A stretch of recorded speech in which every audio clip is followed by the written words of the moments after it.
Jackson Cole arrived at Westfield University's graduation ceremony in a faded flannel shirt and scuffed boots, the kind of man security guards noticed immediately. Two of them approached before he even reached his assigned seat.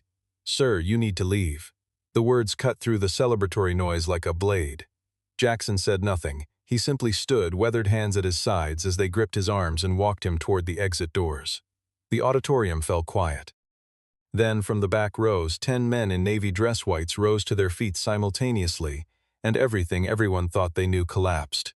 What secret did Jackson carry that made 10 elite warriors stand at attention? Stay with this story to find out. The garage opened before sunrise. It always did.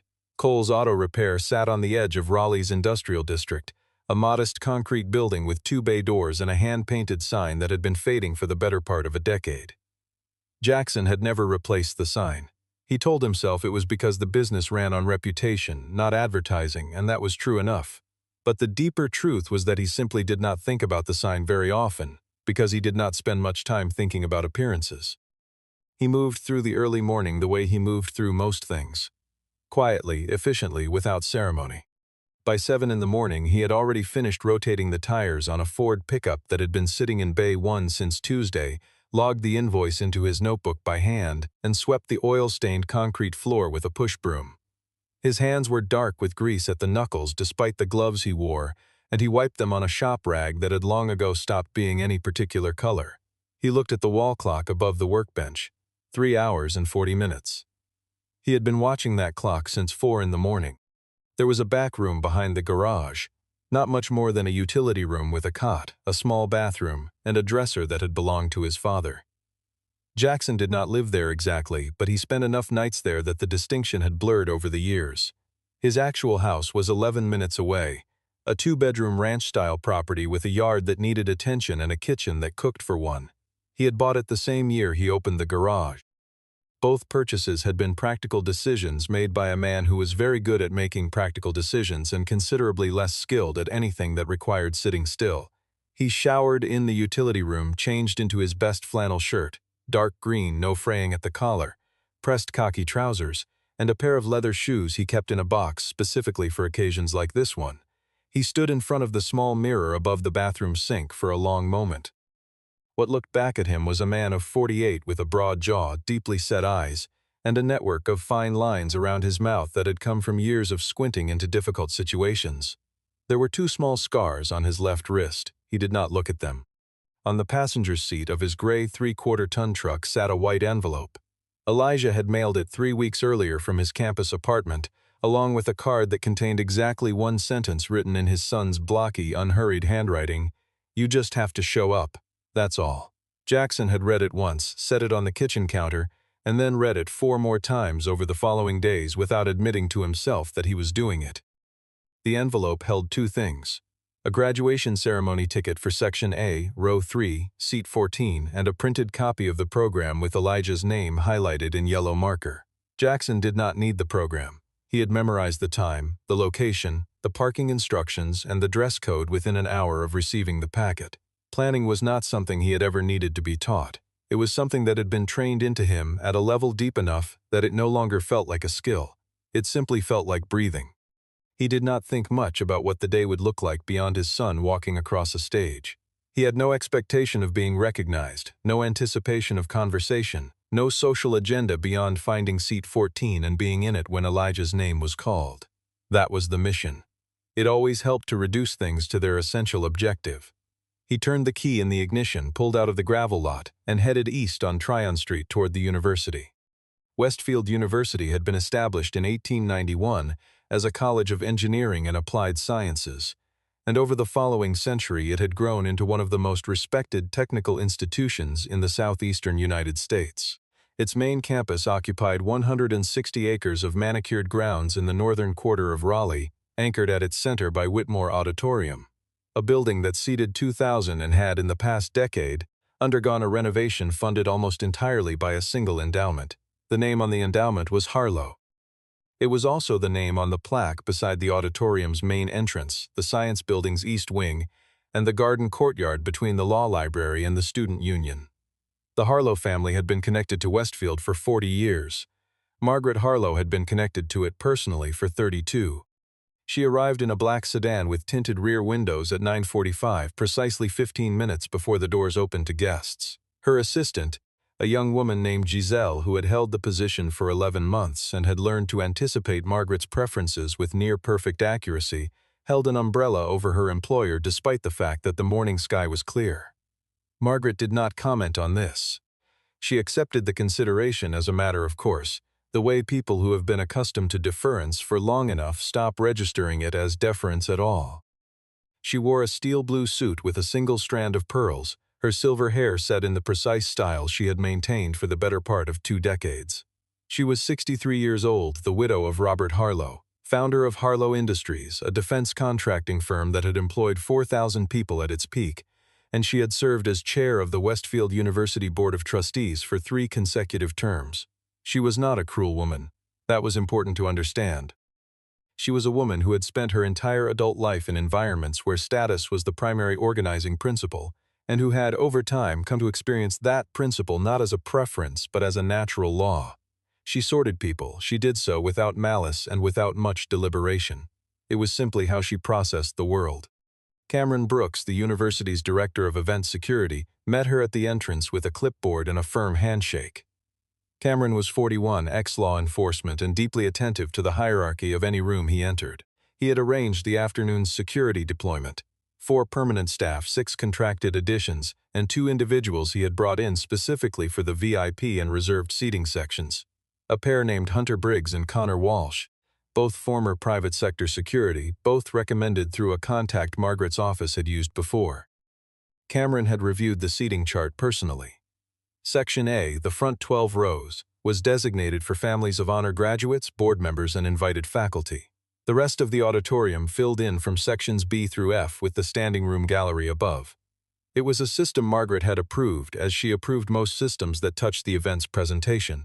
Order mattered to her. The right people in the right places was not snobbery in her understanding. It was stewardship. Charlotte Reeves arrived at the press check-in table at 9:58 with a camera bag over one shoulder and a coffee going cold in her other hand. She was 34, a staff reporter for the Raleigh Independent who had been covering education and community affairs for 6 years.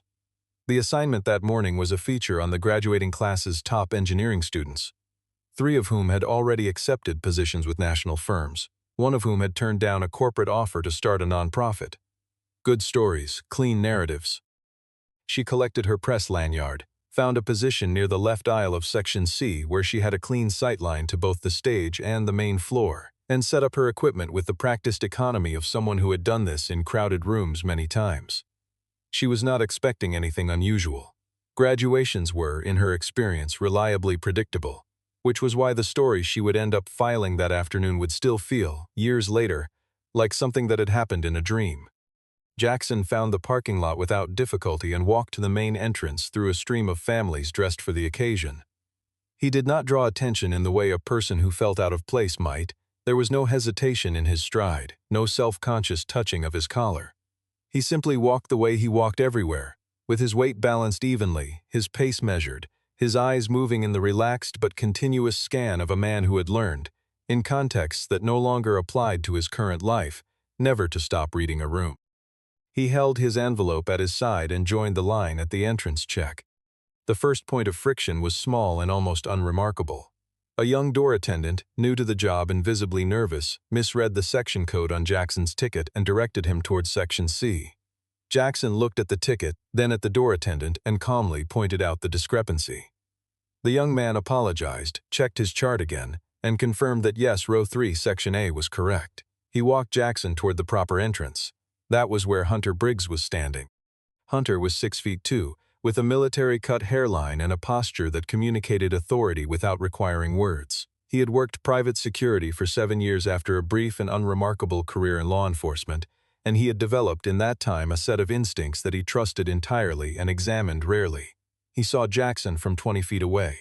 He noted the flannel shirt. He noted the boots. He noted the absence of a suit jacket and the presence of a worn leather watch band. He made a decision in approximately 2 seconds, and then he stepped forward to intercept the door attendant before Jackson could be directed to his seat. "Sir," Hunter's voice was professionally neutral, "I need to verify your ticket." Jackson handed it over without comment. Hunter held it at arm's length, turning it in the light as though inspecting currency. The ticket was entirely legitimate, printed on the university's official stock, with the correct barcode, section designation, and event date. Hunter knew this. He looked at it anyway for a beat longer than any verification required. "This ticket is for Section A," Hunter said. "Yes," Jackson said. "Are you affiliated with one of the honor graduates?" "My son is graduating today." Hunter nodded slowly. "And your son's name?" "Elijah Cole." Another pause. Hunter glanced past Jackson's shoulder.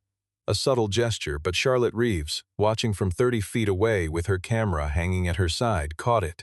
Hunter was looking toward Cameron Brooks, who was stationed near the auditorium's side entrance. The look lasted less than a second. Then Hunter returned his attention to Jackson with an expression that had shifted in a way that was difficult to name precisely. Something between performed concern and settled certainty. "Mr. Cole, Section A requires supplemental verification this year, a secondary credential issued by the registrar's office alongside the printed ticket. It's a new protocol." Hunter's tone was even almost apologetic. "Almost. Do you have that secondary credential?" Jackson looked at him. "I wasn't informed of any secondary credential. It was communicated in a follow-up email to all Section A guests approximately 10 days ago." This was false, and both men existed on different sides of knowing it. Jackson had received no such email because no such email existed. He had his ticket, his son's handwritten note, and 21 years of operational experience that had taught him to read the space between what people said and what they meant. He understood exactly what was happening. He also understood that making a scene in the entrance hall of his son's graduation ceremony, drawing his son into an ugly dispute on a day that was supposed to be about none of this, was not something he was willing to do. "Is there someone from the registrar's office I can speak with?" he asked. "The registrar's office closed at 8 this morning to prepare for the event." "I see." Jackson was quiet for a moment. The stream of families continued to flow around them the way water moves around stones. He looked at Hunter with the even unreadable expression of a man who had been trained to reveal nothing in the face of pressure and had practiced that training long enough that it had become his resting state. "So there's nothing that can be done. I'm sorry for the inconvenience. We can certainly find you a seat in Section C or D." At that point, Connor Walsh appeared on Jackson's left side. He had approached without announcement, positioning himself at an angle that completed a visual triangle. Hunter in front, Connor to the left, the entrance wall to the right. It was the geometry of managed removal, dressed in the language of customer service. Connor said nothing. He did not need to. Charlotte lowered her camera. Something had shifted in her attention, a tuning fork vibration that experienced journalists learned to trust and stop trying to fully explain. She raised her phone instead, opened the camera application, and pressed record. Jackson looked at the two men. He looked at the open auditorium entrance where the first strains of the ceremony's prelude music drifted out from within. He thought of the ticket in Hunter's hand. He thought of the envelope on the passenger seat of his truck, and the one sentence written in his son's handwriting, and the fact that what Elijah had asked of him, the only thing, was that he show up. He had shown up. What happened after that was not something he was going to fight about in a doorway. "All right," he said, just the one word. He took his ticket back from Hunter, folded it once, and put it in his shirt pocket. They walked him through the center of Whitmore Auditorium. Hunter led, Connor followed, and Jackson moved between them with a steadiness that seemed to the people who turned to watch almost impossible given the circumstances. Because they did turn.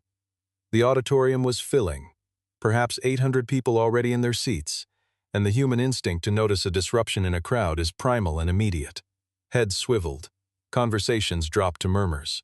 A woman 3 rows in leaned toward her husband and said something behind her hand. A man in a gray suit at the end of a row stood up slightly to see better, then sat back down with an expression of vague discomfort. The ceremony's prelude music continued without interruption.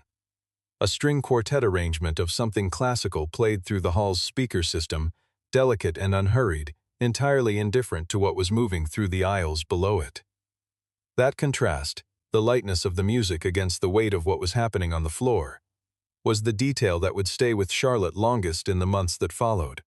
Diana Ashworth, president of Westfield University, was standing in the left wing of the stage with her commencement remarks in one hand and a bottle of water in the other when she noticed the movement on the main floor. She was 56, a woman who had spent 3 decades in academic administration and could read the temperature of a large room the way other people read thermostats. She saw Jackson. She saw Hunter and Connor flanking him. She understood what she was looking at, and she felt, in the space between one breath and the next, a clench of something that was not quite dread but was close to it. She looked toward the front row of Section A, where Margaret Harlow sat with her hands folded in her lap, her gaze directed at the empty stage with the serene detachment of someone who has already decided the outcome of an event and is simply waiting for the world to catch up. Diana knew. She knew who had initiated this, and she knew why, and she also knew that she was the president of this university, and that Margaret Harlow's family had endowed 2 buildings and chaired the board for 11 years, and that the particular arithmetic of institutional power did not always resolve the way that fairness demanded. She pressed her lips together. She stayed in the wing. Cameron Brooks watched the 3 men cross the floor from his position near the side entrance and felt, beneath the practiced composure he wore on the job, something starting to tighten in his chest. He had made the call. Margaret had spoken to him in the quiet corridor outside the board reception room, a 40-second conversation that contained no explicit instruction in every implication. He had called Hunter. He had told him to use his judgment. He had understood what judgment meant in that context, and he had allowed it to proceed, and now he was watching it proceed in front of 800 people and 1 reporter with her phone raised, and the tightening in his chest was the particular discomfort of a man recognizing, too late, the distance between what he had permitted and what he could defend. Margaret did not turn around. She sat with her hands folded and her eyes forward. She was a woman who believed in composure under any circumstance, and she maintained it now. They reached the exit doors, 2 panels of heavy oak, each fitted with a horizontal push bar, a rim of afternoon light coming in around the edges. Jackson stopped, not resisting, not stiffening, just stopped the way a man stops when he reaches the last moment before an irreversible thing. He faced the doors. Behind him, the auditorium stretched back through the music and the murmuring and the hundreds of people who were no longer pretending not to watch. Hunter stepped alongside him and spoke quietly, his voice calibrated so that only Jackson could hear. "This venue isn't the right fit for everyone," he said. "I think you understand what I mean." It was not profane. It was not shouted. It was delivered with the particular precision of someone who knows that the most effective cruelty travels in a low voice, wearing the mask of reason. Jackson stood with his shoulders square and his chin level and his hands completely still at his sides. He had been shot at. He had operated in temperatures cold enough to impair motor function and heat so extreme that the air itself became a physical obstacle. He had sat in silence for 72 hours in a hide position in the Kunar province waiting for a window that might not come. Hunter Briggs's quiet voice in the lobby of a university was not the hardest thing he had ever absorbed. But it was, in its own particular way, the one that required the most from him. Because this was not about him. It was never about him. It was about being on the other side of those doors when his son's name was called. He closed his eyes for 1 second, then he opened them and looked at the door. And then, from somewhere in the back of the auditorium, a chair scraped against the floor. The sound was unremarkable on its own, the ordinary noise of someone standing up in a crowded room. But then another chair moved, and another. The string quartet's recording continued for exactly 4 more seconds before the sound technician at the audio board, a college senior named Adrian who was running the system for the first time without supervision, simply forgot to keep it running. The silence that followed was complete. Sebastian Drake stood in row 8 of Section D, center aisle. He was 51 years old, with the kind of build that had once been built for specific purposes and had since been maintained out of discipline rather than necessity. He wore the Navy service dress white uniform, white jacket, white trousers, white combination cap tucked under his left arm, gold shoulder boards bearing the 2.5 stripes of a commander, and above his left breast pocket, a column of ribbons that began with the Navy Cross and continued for 4 rows below it. He stood without expression and without hurry, the way he had stood at attention approximately 10,000 times in the course of a career that was not yet finished. On his left a man stood, on his right another, down the row 1 by 1, and then from adjacent rows 8 more men in the same white uniform, the same bearing, the same deliberate silence, 10 in total, rising in a sequence that was not choreographed but felt as though it had been. Because these were men who had moved together in darkness and noise and under conditions that no graduation ceremony could approximate. And that kind of training did not leave a person. It became posture. It becomes the way a man fills a room even when he is trying to do the opposite. The auditorium registered them the way a field registers a change in weather. First one person turning, then the ripple spreading outward in all directions until the entire 2,000-seat space had oriented itself toward the back of the hall. The murmuring died. Even the people who did not know what they were looking at understood that they were looking at something.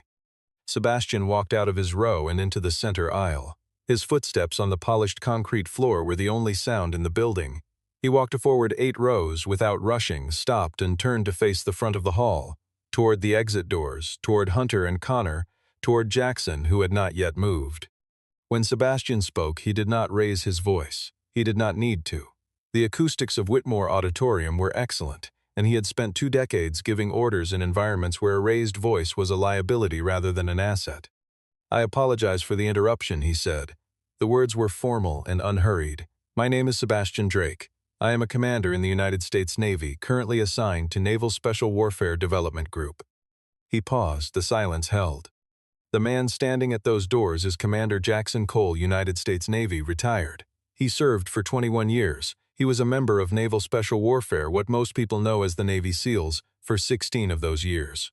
Sebastian looked directly at Hunter Briggs, then at Connor Walsh, with the particular quality of attention that high-rank military personnel develop. Not aggressive, not theatrical, simply total.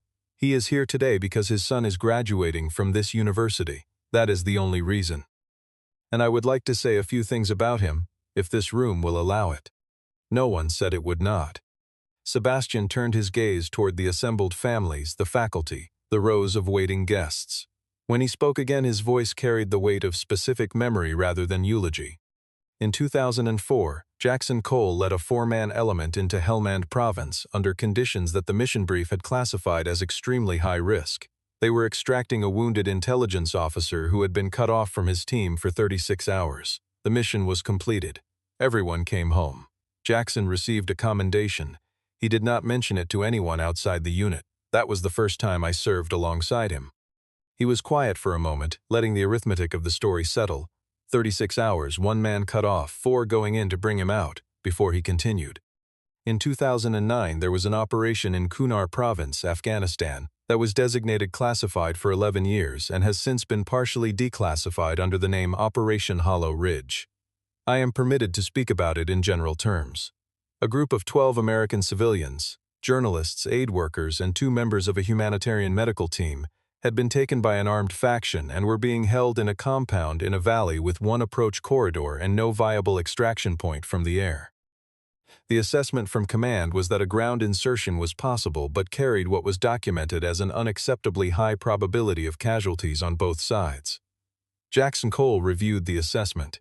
He presented an alternative approach. It required his team to move on foot through 11 kilometers of contested terrain at night, breach the compound through a secondary structure, and move 12 non-combatants back to an extraction point before a window of less than 40 minutes closed.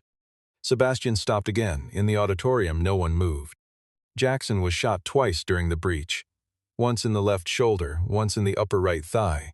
He continued to direct his team and coordinate the civilian movement for the duration of the operation. All 12 civilians were extracted. All 4 members of his team came home. He was medevaced to a military hospital in Germany, where he spent 18 days. When he was well enough to write, his after-action report spent 11 pages on tactical analysis and 2 sentences on his own injuries. I read that report. I have read a lot of after-action reports in my career. I have never read one quite like it. He reached into the inside breast pocket of his jacket. He produced a folded document and opened it slowly. Jackson Cole was formally recommended for the Medal of Honor following Operation Hollow Ridge. The nomination was approved. A White House ceremony was scheduled. Jackson wrote a letter to the Secretary of the Navy requesting, respectfully, that the ceremony be waived and the decoration forwarded to his home address. His stated reason was that he had done nothing that any member of his team would not have done. The request was denied. A smaller ceremony was arranged. He attended for 14 minutes, accepted the decoration, thanked the presenting officer, and left. Sebastian refolded the paper. He put it back in his pocket. He retired from the Navy the following year. He opened an auto repair business in Raleigh, North Carolina. He has operated it for the past 14 years. Sebastian looked toward the exit doors one more time. He came here today to watch his son graduate. That is who you just walked out of this building. The silence lasted for 3 full seconds after he finished. Then Sebastian Drake straightened, raised his right hand to the brim of his cap, and held a salute. Precise, formal, the kind of salute that does not waver. Behind him, in an unhurried wave that moved from the center outward, 9 more men in white uniforms raised their hands to their caps. Jackson had not moved from the exit doors. He stood with his back still partially toward the hall, one hand against the push bar. The sound of the saluting, 10 sets of heels coming together, 10 white-sleeved arms lifting, reached him before he turned slowly. He looked at the 10 men in white at the back of the hall, and then he looked at the 2,000 faces between himself and them, and the expression face was not triumph and it was not relief, and it was not the expression of a man being vindicated in front of a crowd. It was something more complicated than any of those things, the expression of a man who had spent a long time making himself invisible, and who had just in the span of 4 minutes been made completely, irreversibly visible by people he trusted and loved, in the one room where he had most wanted not to need anything from anyone. He raised his right hand to his forehead, one salute returned, clean and complete. The applause began on the left side of the hall and moved like a current through water. No one planned it, no one led it simply found its direction and traveled. Within 10 seconds, the standing ovation had reached every section of Whitmore Auditorium. People stood because they could not think of any reason not to. The sound filled the building until the walls held it the way a vessel holds something it was made to carry. Margaret Harlow did not stand. She sat in the front row of Section A with her hands folded in her lap, and the sound of the ovation fell on her from all sides, and she looked at the empty stage with the careful neutrality of a person trying very hard not to be seen looking anywhere in particular. The woman seated next to her, a fellow board member named Eleanor Vance, stood with everyone else and did not look at Margaret at all. The deliberate absence of eye contact said more than any conversation could have.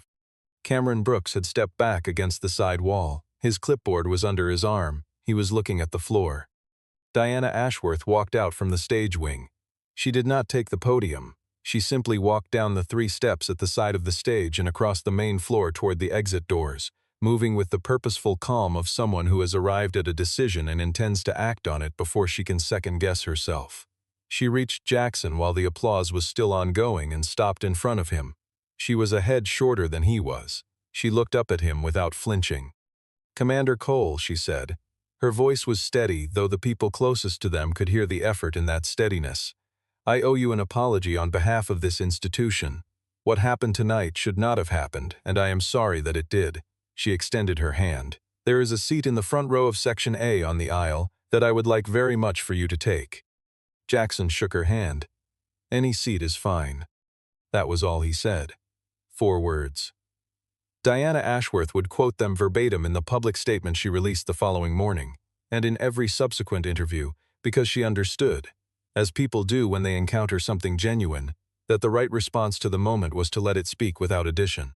Jackson followed her to the seat in Section A. He sat down. He folded his hands in his lap. The music resumed. The ceremony began.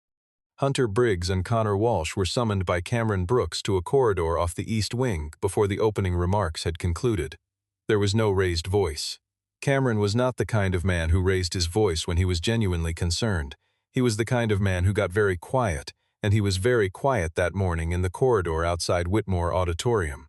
He collected their event credentials. He told them to go home and wait to hear from the university's legal office. They went. Cameron's own conversation with the university's general counsel took place 4 days later. The finding was straightforward. He had acted on an implied directive from a board member without documented authorization, had deployed staff to remove a credentialed guest based on factors that had no basis in university policy, and had failed to intervene when those staff members fabricated a procedural requirement to accomplish that removal. He submitted his resignation the following week, before the formal termination process could conclude. It was, in its way, the most honest thing he did throughout the entire episode. Charlotte Reeves uploaded the video at 12:17 in the afternoon, while the ceremony was still ongoing. The clip ran 4 minutes and 22 seconds. It began with the moment Hunter and Connor flanked Jackson at the exit doors, continued through Sebastian Drake's full address, and ended with the salute and the standing ovation. Charlotte added a single line of caption and no additional commentary. By the time the graduates were throwing their caps at 3:45, the clip had been viewed 600,000 times. By midnight, the number was 9 million. By the following morning, it had crossed 22 million across the platforms that carried it, and the emails arriving in Westfield University's communications office had filled 3 separate inboxes. The Board of Trustees convened an emergency session 48 hours after the ceremony. It was the first meeting in 11 years at which Margaret Harlow did not sit at the head of the table. She entered the room, set a single envelope on the surface in front of her chair, and did not sit down at all. The envelope contained her letter of resignation, effective immediately. She offered 3 sentences of explanation and then left. The board accepted the resignation with a vote of 8-1. The dissenting vote was her own, which she cast in absentia through her attorney, on grounds that were not disclosed in the public record and that most people who followed the story did not spend much time trying to understand. What the public record did note was that the board simultaneously voted to commission an independent review of all event access policies and to issue a formal institutional apology to Jackson Cole, which Diana Ashworth drafted personally and which Jackson Cole received, read once, and filed in a drawer in his garage. He found Sebastian in the parking lot after the ceremony, standing beside a rental car in the far row, jacket unbuttoned, cap under his arm, looking like a man who had completed a task he had been planning for some time and was now simply waiting to see what came next. Sebastian had always been comfortable with the in-between spaces, the silence after the noise, the pause after the action. It was one of the things that had made him exceptionally good at his work and occasionally difficult to be around at dinner parties. Jackson walked over without hurry. The lot was still full of families moving slowly in the afternoon heat, talking, taking photographs, looking for their cars. Neither man spoke immediately. They stood together the way people stand when the words can wait and the standing is itself sufficient. "I didn't know you were coming," Jackson said finally. "I know you didn't." Sebastian looked out across the lot. "Elijah contacted me about 6 weeks ago. He said you were coming alone and that you had never told him about any of it, and that he wanted there to be at least one day where someone told the story out loud. He was very specific. He said he wasn't trying to embarrass you. He just wanted someone to say it." Jackson was quiet for a moment. A family passed behind them, 2 young children running ahead of their parents, laughing about something, and then the noise faded back into the general hum of the lot. "That kid," Jack said. Just those 2 words, in the even tone of a man who was not going to say any more than that, because any more than that was not something he knew how to manage in a parking lot in the afternoon with Sebastian Drake watching him. Sebastian almost smiled. "He has your instincts. He knows when something needs to happen and he makes it happen. You should be proud of him." "I am." "Then tell him that." Jackson looked at him. Sebastian looked back with the directness of someone who has known a man long enough to have earned the right to say the obvious thing without apology. "You going to be all right?" Sebastian asked. "I'm going to open the garage tomorrow morning," Jackson said, "same as always." "That's not what I asked." Another pause. Somewhere across the parking lot a car horn honked twice and someone laughed. The afternoon light was coming in at a low angle now, gold and generous, the kind of light that makes even parking lots look briefly like somewhere worth being. "Yeah," Jackson said, "I'll be all right." Sebastian nodded. He put his cap back on, adjusted the brim once with 2 fingers in the gesture of a man setting something into place with the same precision he applied to everything. They shook hands.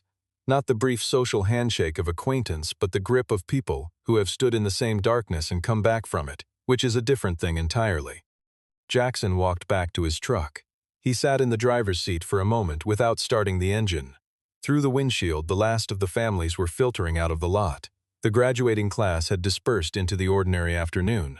The building behind him was returning to itself. The Whitmore Auditorium, a brick and limestone structure with a plaque by the door, host to a ceremony that had just become, against all expectation, the most watched event this university had ever produced. He started the truck. He pulled out of the lot and onto the street. He turned the radio on. A country station playing something old that he could not have named. He drove. The garage was 11 minutes away. Tomorrow there were 3 vehicles booked for service, a phone message from a regular customer about a transmission issue, and a parts order he needed to check on. The things that needed doing were clear, and he was good at doing them, and the drive home was exactly long enough to let the day settle into the place where days go when they are finished. He thought about Elijah for a moment. Not the image of him on the stage, not the cap and gown, but the handwriting on the notacard. The blocky, unhurried letters, the single sentence. He thought about what Sebastian had said. He just wanted someone to say it. Jackson understood that impulse, even if he would never have acted on it himself. He had spent 21 years doing things he could not speak about, and then another 14 years not speaking about them out of habit that had calcified into something closer to principle. He had never considered that his silence might land on his son not as modesty but as distance, that a boy growing up with a father who carried something enormous and unnamed might spend years wondering whether he himself was a reason the weight was never put down. He had not considered that. He was considering it now. The garage appeared at the end of the block, the faded sign catching the last of the afternoon light, the two bay doors closed and patient. Jackson pulled into the gravel lot and turned off the engine. He sat in the quiet for a long moment. Then he pulled out his phone, a small, practical device with a cracked corner on the screen that he had not gotten around to replacing, and opened a message to Elijah. He typed slowly, with the careful deliberateness of a man for whom words were not instinctive tools. He did not write much. He had never been able to write much. But what he wrote was true, and it was specific, and it said the thing that needed saying in a way that did not dress it up or walk around it. He sent it. He put the phone in his pocket. He got out of the truck, unlocked the garage, and went inside. The concrete floor was exactly as he had left it that morning, swept, orderly, the smell of oil and steel that was not unpleasant to a man who had spent his best years in harder places. He did not turn on the main lights. The light coming through the small windows above the bay doors was enough. He pulled a stool out from under the workbench and sat. He did not turn on the radio or look at his phone or reach for any of the tasks that tomorrow would require. He just sat in the quiet of the place he had built, in the work he had chosen, in the life that was not the one most people would have expected for a man with his history, and he let the day be what it had been, without trying to make it into something smaller or something larger than that. Greatness does not announce itself. It does not dress for the occasion or clear its throat before speaking. It exists in the accumulated weight of choices made when no one was watching, in missions without names, in sacrifices without audiences, in mornings spent in front of a mirror pulling on the best shirt a man owns because a son asked him to show up, and showing up is the only thing that was ever asked. The people in Whitmore Auditorium would carry that afternoon with them for the rest of their lives. Each of them understanding something slightly different about what they had witnessed, and all of them understanding the same essential thing. Jackson Cole had not needed any of it, not the salute, not the standing ovation, not the video that crossed 20 million views before the week was out. He had needed one seat in one row in one building, on one afternoon, because his son was graduating. The world found out who he was anyway, and the world for once had the good sense to stand up.